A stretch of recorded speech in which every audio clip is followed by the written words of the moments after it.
여야 대선 후보들의 행보와 각 캠프의 상황 짚어보도록 하겠습니다. 현근택 민주당 선대위 대변인, 이두화 국민의힘 선대본부 대변인 두 분과 함께하겠습니다. 어서 오세요. 안녕하세요.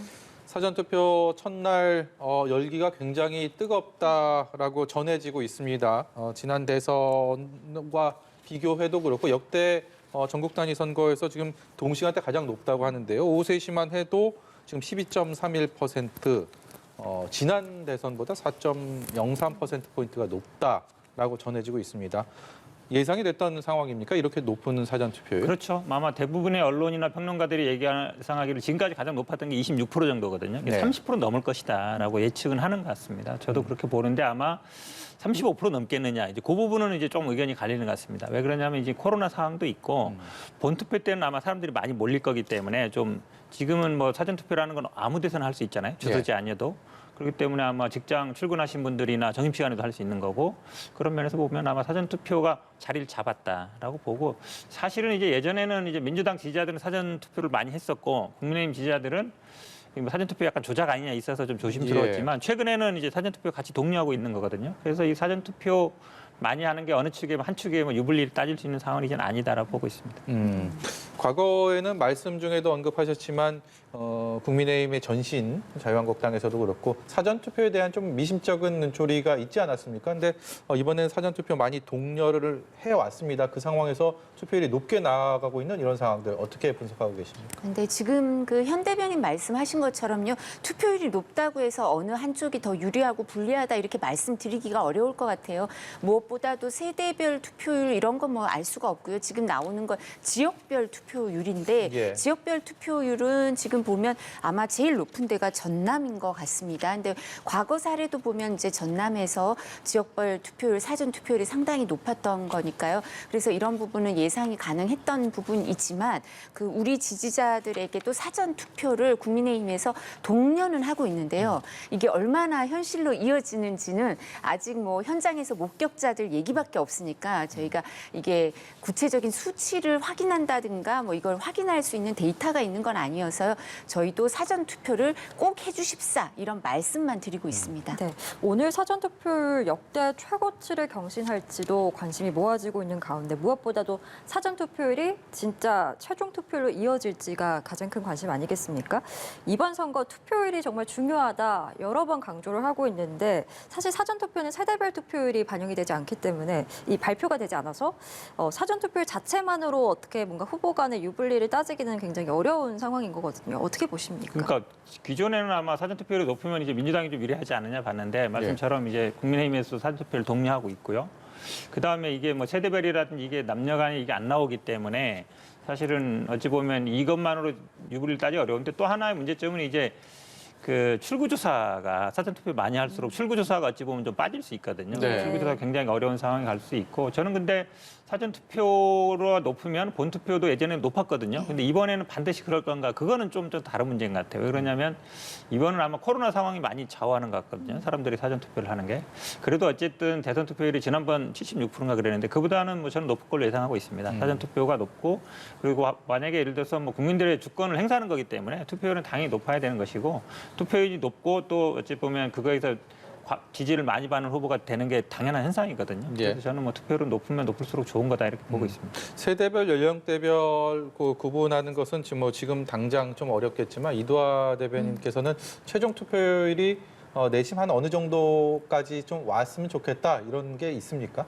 저희 높으면 높을수록 좋죠. 그래서 과거에는 투표율이 높은 게 뭐 야당에게 과연 유리할지 잘 모르겠다 이런 생각을 했었는데 최근에 이제 저희가 생각하기로는 투표율이 높을수록 유리하지 않을까. 뭐 이건 저희가 유불리를 떠나서 국민들이 참정권을 행사하는 게 바람직한 거죠. 그러니까 이거는 그냥 당 차원에서 뭐 유불리를 떠나서 이제 바람직한 그런 이제 정상적으로 되는 투표율이 높고 참정권을 모두 행사하시는 게 이상적이기 때문에 때문에 투표율이 높은 게 누구한테나 좋은 일 아닌가 싶습니다. 사실 이제 저희가 뭐 민주주의 얘기할 때 뭐 아테네, 그리스 민주주의부터 얘기를 많이 하잖아요. 과거 좀 형식은 다르게 직접 민주주의와 뭐 간접 민주주의 이런 차이는 좀 있을 수 있지만 왜냐하면 거기 플라톤부터 투표권을 행사하지 않으면 내가 투표를 안 하고 정치에 관심이 없으면 나보다 못한 사람한테 지배를 받는다. 그럼 뭐 플라톤부터 하던 얘기니까요. 그래서 국민들이 소중한 한 표 한 표를 다 행사하면 뭐 유불리를 떠나서 그게 바람직하고 모두가 승복할 수 있는 결과가 나오지 않을까 싶습니다. 예,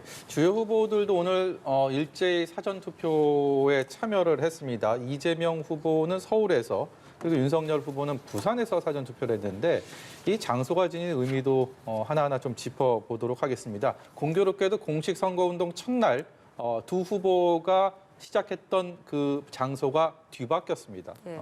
그런 부분 이재명 후보가 공식 선거운동 부산에서 시작을 했고 네네. 사전 투표는 서울에서 있습니다. 네. 이 서울도 원래 서울이 아니었는데 바뀌었다면서요? 특별한 그렇죠. 이유가 이제 있습니까? 강원도 쪽에 하려다가 지금 어찌 보면 서울이 굉장히 중요한 역할이 됐습니다. 지난번 재보궐 때 뭐 저희 당이 20% 가까이 졌기 때문에 근데 최근에 민심 추세가 거의 뭐 한 3% 5% 선에서 따라붙긴 했거든요. 이게 부동산 문제라든지 아니면 자영업자 문제가 있는데 부동산 가격은 최근에 좀 하락하는 국면이고 자영업자들이 저희들이 추경을 해서 좀 따라붙다고 보는데 사실은 서울의 그 중요성이 안철수 후보의 사퇴로 좀 더 커졌습니다. 그러니까 안철수 후보가 서울, 그다음에 여성, 그다음에 2030에서 조금 지지율이 많이 나왔거든요. 호남하고 이렇게. 그렇게 본다 그러면 안철수 후보의 사퇴에 따른 그 지지율을 흡수하기 위한 전략도 좀 있고요. 오늘 광화문 쪽에서 했는데 광화문에 가는 의미는 저희들 입장에서는 이제 2017년 촛불혁명으로 집권을 했었기 때문에 이제 그런 것도 염두에 두고 있다고 보고 있습니다. 예, 윤석열 후보는 오늘 오전에 부산에서 사전 투표를 했는데 부산이 한때는 보수 진영 텃밭으로 알려졌지만 최근 선거에서는 이제 스윙 보터로서 역할을 했기 때문에 부산을 택한 이유도 궁금하거든요. 사실 이제 공식 선거 운동도 이제 양 후보들이 모두 다 경부선을 상행으로 하느냐 하행으로 하느냐의 차이가 있을 뿐이지 그렇게 했던 게요. 그 경부선을 타고 움직이면 그때 그 첫날의 동선을 보면요. 유권자의 한 60%와 접촉이 가능하거나 입소문이 날 수 있는 가까운 거리에 이제 밀접하게 가닿을 수가 있거든요. 그래서 그런 의미가 있고요. 서울하고 부산이 그런 의미가 있고 또 지금 말씀하신 것처럼 부산이 뭐 보수의 텃밭이다, 보수적이다 이런 말씀도 있지만 과거 사례 YS 때나 아니면 그 이전을 보면 야도라는 또 명성이 그렇죠. 있어요. 예. 항상 야성이 강하고 그리고 또 이런 부분에 대해서 항상 그 견제와 감시, 비판 이런 기능을 하려고 하는 그런 성향이 있는 유권자분들이 많으니까 저희 입장에서는 투표율도 끌어올리고 득표율도 끌어올리기 위해서 이제 부산에서 아직 좀 우리가 끌어올릴 수 있는 여지가 남아 있다고 생각을 하는 거예요. 그래서 부산에서 가셨는데 아마 이 남구청에서 투표를 하셨는데 여기가 후보가 윤석열 후보가 검찰에서 부산에 근무할 때 그 지역에서 뭐 사셨다는 것 같아요. 그래서 거기를 또 가서 투표를 하시고 이제 부산 유권자들한테 또 이제 눈도장도 찍고 투표율, 득표율을 끌어올리기 위해서 최선을 다하고 있습니다. 예. 한편 국민의힘 이준석 대표 같은 경우는 약속대로 광주에서 사전 투표를 했습니다. 줄곧 외쳐왔던 득표율 30% 그 목표도 강조를 했는데 호남에서 역대 보수 정당의 최고 득표율이 박근혜 전 대통령 때 그러니까 10.5%였거든요. 이걸 넘을 수 있을 것인가도 관전 포인트일 것 같고 여야 불문하고 이번 선거에서 좀 지역 구도를 타파할 수 있을 것인가 그 부분도 주목되는데 어떻게 예상하시는지요? 이건 뭐 저보다는 아마 이제 이두하 대변인이 예. 말씀하신 게 나은 것 같은데 저도 뭐 의견을 말씀드리면요. 뭐 아마 지난번 박근혜 전 대통령 지지율보다는 더 나올 수도 있다고 봅니다. 왜냐하면 지금 전체적으로 이재명 후보도 대구, 경북, 부산에서 지난번에 아마 문재인 대통령 지지율보다 더 나올 수 있도록 기대하고 있거든요. 뭐 지역 구도는 저는 완화되는 게 좋다고 봅니다. 예. 어느 한 지역에서 어느 한 특정 정당이 뭐 몰표를 얻는다든지 그건 좋은 건 아닌 것 같아요. 그리고 또 이게 영호남은 어찌 보면 상대적입니다. 이쪽에서 몰표 나면 이쪽에서 몰표 나는 현상이 있거든요. 저는 뭐 네. 지역구도에 바람직하지 않다고 보는데 이제 호남에서 아마 이 안철수 후보에 대한 좀 지지율이 좀 있었습니다. 사실 예전에 국민의당 경험도 있고 이래서 그 표가 어디로 갈 거냐가 굉장히 관건인데 제가 보기에는 그 표들이 윤석열 후보로 가기는 좀 쉽지 않은 상황 아닌가. 왜냐하면 권은희 의원이 물론 이제 지역구는 아닙니다. 예전에 지역구도 했었고 이러는데 이제 단일화에 대해서 얘기하는 거 보면 그렇게 호의적이지 않거든요. 이태기 의원은 좀 호의적이지만 그런 게 아마 권은희 의원도 그런 걸 반영하고 있지 않은가 이렇게 보고 있습니다. 예, 득표율 30% 목표 어떻게 좀 이뤄낼 수 있으리라고 보십니까? 저희가 이제 현실적으로 사실 말씀을 드리자면 박근혜 전 대통령이 호남에서 얻은 득표율보다는 좀 더 얻고 싶고요. 근데 지금 말씀하신 것처럼 이준석 대표가 30% 이렇게 목표치를 갖고 있지만 이제 저희가 목표치고 이 현실적인 문제는 저희가 최선을 다하고 진심을 보여주고 진정성을 보여드리면 응답이 있을 거라고 생각하는데 이 부분은 뭐 누구도 장담할 수가 없는 것 같습니다. 근데 지역주의 완화가 이루어지면 이번 대선에서도 그런 결과가 나오면 바람직하지 않을까라고 생각을 하고 있고요. 윤석열 후보가 목포 유세를 갔을 때도 그런 말을 합니다. 김대중 대통령께서 취임 연설을 할 때 보면 자유민주주의와 시장 경제를 수레의 두 축으로 해서 이제 나라를 이끌어 가겠다 그런 말씀을 하셨는데 그 부분을 유념하고 본인도 대통령이 되면 그런 정신을 이어받겠다라고 얘기도 하고 김대중 대통령께서 이제 뭐 남태평양 무인도로 갈 때 지역주의 갖고 가고 싶다고 하셨다. 그런 것처럼 지역주의를 없애기 위해서 최선을 다하겠다. 뭐 이런 말씀도 하셨는데 그러니까 그런 부분이 이제 이번 대선에서도 좀 이루어졌으면 하는 마음입니다. 예. 만 하루가 지났습니다. 민주당, 국민의힘 지지층 모두에게 그야말로 충격적이었던 단일화, 야권 후보 단일화가 성사가 됐고 지금 그것을 끌어안고 과연 대선 마지막 결승점까지 어떤 결과를 내게 될지에 대한 이 관심이 확대되고 있는 상황인데요. 여권에서는 뭐 이제 받아들여야 된다라는 그런 분위기 속에서 오히려 역풍 그리고 이로 인한 또 진보 진영의 결집을 이렇게 다짐하고 있는데 실제 좀 분위기에 대해서 좀 여쭤보고 싶습니다. 단일화 이후에요. 저도 그래서 단일화해서 뭐 국민의당 쪽이나 아는 분들 좀 통해봤더니 사실은 당내 그 반발이 굉장히 많은 것 같습니다. 그 단순히 뭐 게시판뿐만 아니라 그 안철수 TV라는 유튜브도 보면 댓글이 뭐 10,000개 이상 정도 달릴 정도인데 비판적인 게 굉장히 많아요. 저도 아시는 분들 들어보면 사실 별로 예상 못한 쪽으로 오히려 민주당에서 오히려 그러니까 안철수 후보가 얘기하던 거는 뭐 다당제라든지 권역비 비례라든지 그다음에 이런 거였거든요. 결선 투표제 같은 거였는데 민주당에서는 하겠다고 한 거예요. 근데 윤석열 후보나 국민의힘 측에서는 명시적으로 얘기는 안 했습니다. 그 얘기는 왜 글로 갔냐라는 얘기 많은 걸 보면 결국은 저는 뭐 안철수 후보가 한 5에서 10% 정도고 그러니까 비슷한 성향이 어찌 보면 이제 그 무당층이라 그럴까요? 부동층이 한 5에서 10% 정도라고 보는데 그게 어디로 갈 거냐 굉장히 중요하잖아요. 그러니까 처음에는 저희들은 단일화하면 당연히 그게 이제 윤석열 후보 측에 가지 않겠느냐 그랬는데 이 단일화 되기 전에 여론조사도 보면 오히려 이재명 측으로 오는 게 많은 여론조사도 없지 않아 있었거든요. 그런데 실제로 이 단일화 과정이 매끄럽지 않다는 건 다 나오지 않았습니까? 결국은 투명하지 않고 그다음에 서로 뭐 굉장히 뭐 손목을 자른다는 등 뭐 유지를 받든다는 등까지 했었는데 사실은 어느 날 갑자기 됐단 말이죠. 그 내용도 안 나오고 있고 결국은 그렇다 그러면 안철수 후보가 좀 무리하게 본인의 어쨌든 정치적인 진로를 위해서 이 당의 정당이라는 게 기본적으로 절차가 있는 거 아닙니까? 당원들도 있어야 되는데 무시한 거 아닌가 이런 생각이 들어서 단일화로 인한 저는 효과는 크지 않을 거다. 오히려 역풍도 만만치 않다 이렇게 보고 있습니다. 예. 여권 일각에서는 지금 뭐 이면 합의가 있었던 것이 아니냐 이렇게 또 비판을 하고 있는 상황인데 합당 이후에 안 대표의 당권 도전 가능성도 지금 제기가 되고 있는 상황이거든요. 향후 정계 개편의 신호탄이 될 것이라는 이런 전망도 나오고 있는데 이 부분에 대해서는 어떻게 보시는지? 저희가 이거 관련해서 이 사안 관련해서 방송을 하면 항상 이제 이면 합의 얘기를 하면서 인수위원장, 책임총리 뭐 그리고 당 대표 여러 가지 말씀을 하시더라고요. 그래서 제가 몸둘 바를 모르겠습니다. 대선을 당연히 승리한다고 국민의힘이 승리한다고 생각하시나 봐요. 이런 말씀을 드렸는데 저희는 사실 지금 절박해서 정권 교체라는 대의 명분을 두고 이제 그 양 후보가 의기투합을 해서 안철수 후보가 사퇴를 하신 거거든요. 그런 부분이 있고 성공한 대통령이 되어야 안철수 후보도 앞길이 열리지 않겠냐 이렇게 말씀을 윤석열 후보가 한 거기 때문에 그런 가치나 아니면 이런 대의 명분으로 연대를 하고 이 부분으로 빨리 설득이 된 것이지 거기에 대해서 잘 자리, 정치적 이해, 득실, 계산이 들어가기 시작하면요. 예. 빨리 될 수가 없어요. 그걸 막 계산하기 시작하는데 예. 뭐 어떻게 금방 되겠습니까? 그래서 그런 부분은 지금 대선이 끝나지 않은 상황에서 저희가 이런 얘기를 할 여유도 없고 예. 하지도 않았고 이런 부분 논의도 없었습니다. 그리고 무엇보다도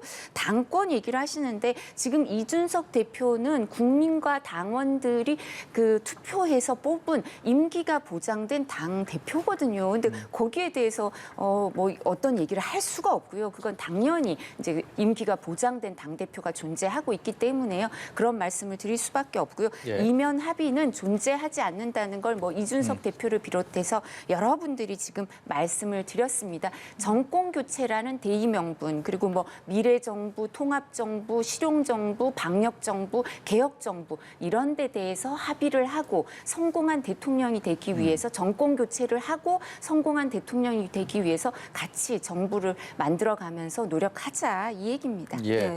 자세히 다음 질문 드리기 전에 속보가 하나 들어와서 좀 잠시 설명을 드리도록 하겠습니다. 경북 울진의 산불이 강풍을 타고 확산하고 있다고 합니다. 산불 3단계가 발령이 됐고요. 일대 주민 550여 명이 대피를 했는데 지금 순간 최대 풍속 25m의 강풍이 불면서 진화에 굉장히 어려움을 겪고 있다고 합니다. 무엇보다 우려가 되는 것은 이 한울 원전 방향으로 확산이 되면서 이 송전선로 쪽에 소방력을 집중 배치하고 있다는 소식 전해드립니다. 네. 관련 내용은 저희가 들어오는 대로 또 자세히 전해드리도록 하고요. 계속해서 저희는 대담 이어가도록 하겠습니다. 지금 안철수 이 대표가 후보 사퇴 후의 모습을 드러내지 않고 있는 상황이고 단일화 효과를 극대화하기 위해서는 안철수 대표가 좀 등판을 해서 지원 유세를 해주면 좋겠다라는 이제 지지자들의 이 열망도 있는데 글쎄요 유세 등판 시점을 어느 정도로 예상을 해볼 수 있을지 어떻게 좀 예상하고 계신지요? 예, 이 부분에 대해서 아까 현근택 대변인께서도 이제 국민의당 지지자들 중에 안철수 전 후보, 그러니까 안철수 대표를 지지했던 유권자들 중에 실망하는 분이 많지 않느냐 이 말씀하셨는데요. 일부 계시는 게 사실이거든요. 네. 그래서 그런 분들에 대해서 위로를 하고 경과를 설명하는 그런 과정을 거쳐야 된다고 안철수 후보가 안철수 전 후보, 안철수 대표가 생각을 하는 것 같고요. 그래서 영상도 찍어서 지지자들을 위로하기도 하고 그리고 오늘 저희가 받아봤는데 손편지를 쓰시기도 했더라고요. 그래서 그런 부분이 이제 오늘 정도는 그런 거를 지지자들에게 위로의 말씀을 전하고 이 자리를 마련하는 데 시간을 들이시는 것 같고요. 그리고 곧 아마 제 생각엔 서울 유세가 오늘 후보가 부산에서 쭉 올라오셔서 이제 서울 유세까지 이어지거든요. 내일 그럴 때 일정 부분 기대를 하고 있습니다만 저도 이걸 공식적으로 확인한 건 아니어서 말씀을 드리기 조금 곤란한 부분이 있는데요. 그리고 국민의당 지지자들 중에서도 국민의당 구성원들 중에서도 27일 이후에 이제 단일화가 성사되기까지 안철수 후보를 설득하고 또 이 부분에 대해서 여러 가지 긍정적인 단일화에 대해서 말씀을 하셨던 분들도 많기 때문에 안철수 후보가 거기에 힘을 얻어서 이런 결단을 내린 걸로 알고 있습니다. 2012년 단일화 당시에 안철수 후보가 당시에 문재인 후보에게 단일화를 해서 후보직에서 물러난 이후에 적극적인 유세를 돕는 모습은 보이지 않았거든요. 마지막까지. 그렇죠. 유세장에 한두 번 나오고 투표날 미국으로 가버렸죠. 예. 그때도 사실은 사실상 단일화는 됐지만 그때도 이제 룰 가지고 싸우다가 안 된 거잖아요. 근데 이번도 비슷합니다. 사실 비슷한데 지금 이제 뭐 이면 합의 없다 이러는데요. 사실은 뭐 정치권에서는 합의서를 써도 사실은 일행이 안 됩니다. 예전에 뭐 3당 합당이나 뭐 DJP 연합할 때도 내각제 각서 썼지만 안 됐거든요. 예. 근데 저는 안철수 후보가 그 백브리핑 할 때 행정 경험을 쌓고 싶다 이 얘기를 할 때 좀 놀랐어요. 공동 정부를 구성하고 싶다. 이러면 아마 DJP 정도의 뭐 총리라든지 이런 걸 염두에 둘 것 같은데 행정 경험을 쌓는다. 그러면 뭐 장관 정도인가? 이렇게 생각이 언뜻 들더라고요. 예. 왜냐하면 아니 지금 공동 정부 구성하고 공동 인수위원회는 한다는데 행정 경험하면은 저 같은 사람들은 쓸 수 있어요. 행정 경험을 쌓고 싶다. 예. 근데 1대1로 어찌 보면 단일화하는 사람이 행정 경험 얘기하는 게 좀 너무 좀 낮은 게 아닌가 격이 이런 생각도 들었고 왜냐하면 또 지금 뭐 당대표 얘기 나오지만 이준석 대표는 단일화란 말은 잘 안 쓰고 있습니다. 지지선언했다, 사퇴했다 이러고 있거든요. 최고위원도 뭐 그러니까 당대표 아니라 최고위원도 두 자리 그것도 그런 얘기 없다 이런 얘기 하고 있습니다. 오히려 지방선거 공천도 제가 보기에 만만치 않을 것 같다. 그러면 안철수 전 후보 입장에서는 얻을 게 뭐냐. 본인이 모르겠습니다. 다른 이유가 있는지 모르겠지만 그러니까 실질적으로 이런 합의도 없이 지금 발표한 합의문만 가지고 단열을 했다는 걸 누가 믿겠습니까? 믿을 사람이 없거든요. 그러면 안철수 후보가 뭘 얻을 건가? 장관 자리 하나 얻으러 갈나? 이런 생각이 참 이해하기 어려운 상황입니다. 예, 저희가 주어진 시간은 다 됐는데 그래도 이거 한 말씀씩만 좀 듣도록 하겠습니다. 여론조사를 지금 공표할 수는 없는 지금 기간입니다. 깜깜이 구간이라고 다들 들어보셨을 텐데 어제부터 새로운 여론조사 할 수는 없었고 그래서 이전에 바로 직전에 했던 여론조사 3개를 저희가 좀 모아봤습니다. 저 여론조사는 단일화가 반영되지 않은 상황에서 다자구도 두 후보의 지지율의 차이입니다. 3개의 여론조사 결과들이 보시는 것처럼 이렇게 옹기종이 모여 있습니다. 한 말씀씩 좀 듣도록 하겠습니다. 깜깜이 구간 이후에 어떤 변화를 예상하시는지요? 저희는 아무래도 단일화에 긍정적인 효과가 있지 않을까라고 생각을 하고 있습니다. 무엇보다 이제 이 안철수 대표를 지지했던 표가 다 올지 이건 알 수 없어요. 여론조사 결과로 봐도 이재명 후보에게도 가고 또 부동층도 늘어난다 이런 얘기도 있지만 무엇보다도 여기에 대해서 이제 중도층이나 부동층에서도 단일화를 하는 과정에 윤석열 후보의 정치적 리더십을 보고 또 선택을 하는 그런 분들도 있을 수 있고요. 그래서 긍정적 효과가 분명히 있을 거라고 생각하고 또 지지층에게서는 적극적인 투표장에 가서 이제 투표율이 또 올라가고 득표율이 올라가는 그런 효과가 있을 거라고 생각하고요. 지지층들은 안심하고 네. 결과를 확신하고 또 투표를 하게 될 거라서 이제 긍정적인 효과를 기대하고 있습니다. 예. 네, 저희도 뭐 마찬가지인데요. 사실은 지금 뒤에 나오고 있습니다만 이제 안철수 지지율이 어디로 갈 것이냐. 지금 보면 적은 데는 한 7%, 많은 데는 12%까지 정도거든요. 이게 사실은 중도층하고 거의 연동돼 있다고 보는데 안철수 후보 지지율이 윤석열 그전에 특징을 보면 알겠지만 뭐 20대, 30대 여성, 그다음에 호남, 서울 뭐 이런 정도에 이제 많이 분포돼 있었는데 네. 안철수 후보 지지하던 분들은 정권 교체를 바라는 분들은 그전에 다 갔다고 봐요. 왜냐하면 한 10%대 중반까지 갔다가 떨어질 때는 그만큼 옮겨간 거거든요. 정권 교체를 바라는 사람들이. 근데 안철수로 남아있던 분들은 뭐 제3지대라든지 아니면 새로운 정치 이걸 기대하는 사람들인데 이분들이 저는 뭐 윤석열 후보 측에 가기는 쉽지 않은 상황 아닌가. 이 단일화가 매끄럽지 못하기 때문에. 예. 그래서 오히려 민주당 쪽으로 더 올 수 있고 그렇다 그러면 저희들이 이길 수 있다. 이렇게 보고 있습니다. 예. 예, 알겠습니다. 저희 오늘 두 분 말씀은 여기까지 듣도록 하고요. 현근택 민주당 선대위 대변인, 이두화 국민의힘 선대본부 대변인과 함께했습니다. 오늘 말씀 고맙습니다. 고맙습니다. 고맙습니다.